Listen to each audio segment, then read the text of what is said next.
As my candy list piñata says, I'm a straight mom, and I am for gay marriage. As far as I know, my son and my son-in-law don't have any desire to marry, but that's not important to me. What's important to me is that anyone who chooses to get married should have that right. Guys, gals, if you haven't spoken to your straight friends, do so. A couple of years ago, my sister, I don't know what had happened, the conversation, but her son, who was always getting into trouble, and she made the comment, well, at least he's not gay.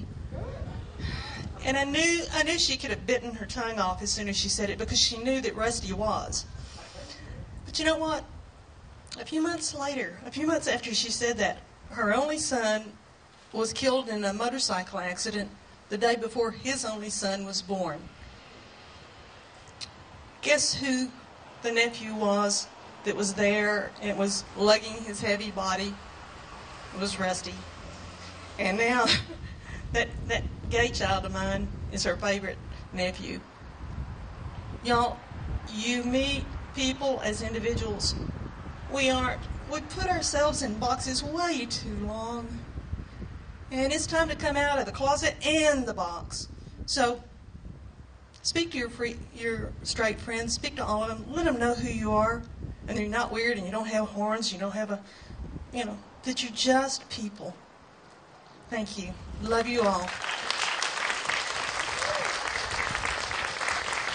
Did anybody else want to come up and speak for a minute?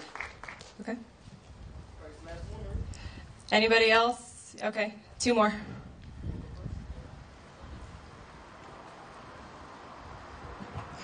Hey everybody, my name is Jimmy Ferguson. Let's see, this is the first time I've ever done this, so I'm kind of nervous here, shaking. I am a victim of a gay bashing in Montrose, so I know about the hate. My father is former Ku Klux Klan, so I know about the hate. It's been in the family all my life. My family are real religious, and as far as I'm concerned, I'm going to hell as far as I'm concerned. That's what my mother tells me, or my father tells me, and it's not true. It is not true. I wanted to try to think back on all the individuals, because because I'm still nervous here. I wanted to think back of all the people who have been murdered. Matthew Shepard, all the individuals who have been. Man, I can't seem to understand why this. I built a website a few days ago, and it's called J.W. Ferguson and Associates. Ray Hill has been working on me for 20 years now, so he's trying to get me involved in the gay movements, and so I'm asking that each and every one of you try to love the ones that you love, man. Because let me tell you something, they're not going to be here around forever. And I also know that you'll have to excuse me, I'm shaking my little butt off here. Ladies and gentlemen, love is the most powerful thing in this world, man. It is. And I love another man. I love Mark. He is my partner. And when I was told that I can't, well, Ray Hill told me, says, if I die or he dies, that I can't be in there with him, and that's just not right. That's why I want to stand up and fight. And anybody who wants to stand up and fight, I need help. I want to get involved with organizations around here. And if you know of anything, help me out a little bit here. I guess that's all. Just thank you guys.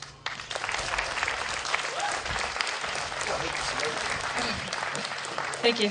Okay, I think we've got one, and then you.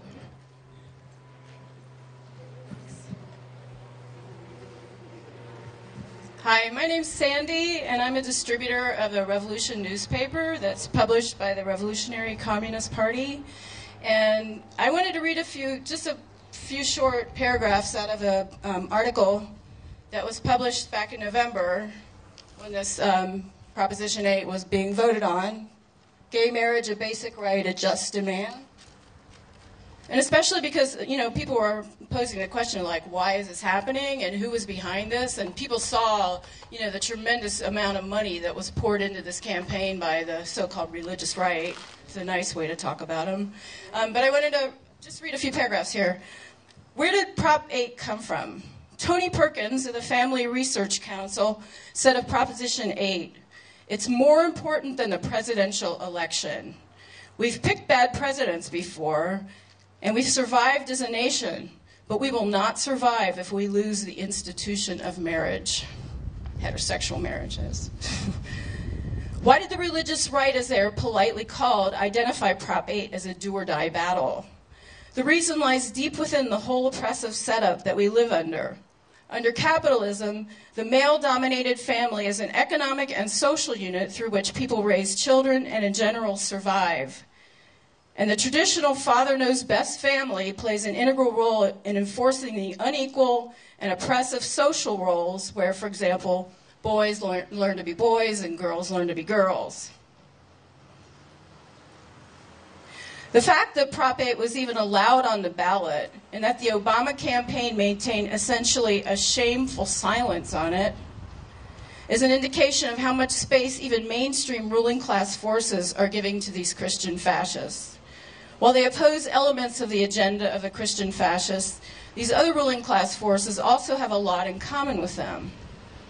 They too fear society coming apart and fear that disrupting the male-dominated social order will open the door for a more fundamental disruption to their whole setup. They too see religion and the strengthening of the traditional family and male right as an important glue in cohering society. As long as human society has been divided into exploiting and exploited classes, the male-dominated family has been a political, social, and economic unit of exploitative systems. Patriarchy, male domination, and the thinking that goes along with it keeps the female half of humanity subjugated and all of humanity chained to backward thinking and relationships. And while same-sex relationships and their legitimization through marriage do not fundamentally challenge or overthrow this setup, this has been viewed by the ruling classes as an unacceptable challenge to the traditional, time-tested, patriarchal family. But the world does not have to be this way. This does not have to be a world where people are hounded, discriminated against, degraded, and killed for their sexual orientation. In today's world, it's critical that everyone fight for marriage equality. And as we do that, those who really want to get beyond the subjugation of women and gays in society must link that struggle to a revolutionary movement. Thanks. And a revolution that will allow humanity for the first time to envision and bring into being new forms of intimacy and relationships that are liberated from all the ugly traditional oppression of women.